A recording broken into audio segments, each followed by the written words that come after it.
بھائیوں، نوجوانوں، عزیزوں، عقیدہ ختم نبوت کی اہمیت کا اس بات سے آپ اندازہ لگائیں، نبی علیہ الصلوۃ والسلام کی پوری زندگی میں جتنا غزوات ہوئے اسلام کی سربلندی کے لیے، توحید کے لیے، دین کے پھیلانے کے لیے، جتنا لوگ شہید ہوئے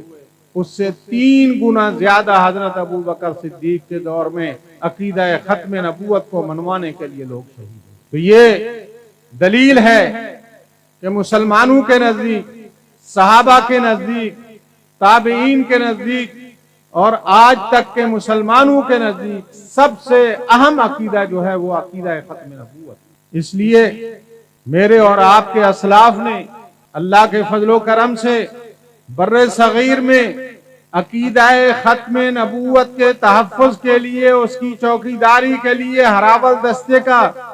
کردار سر انجام کیا۔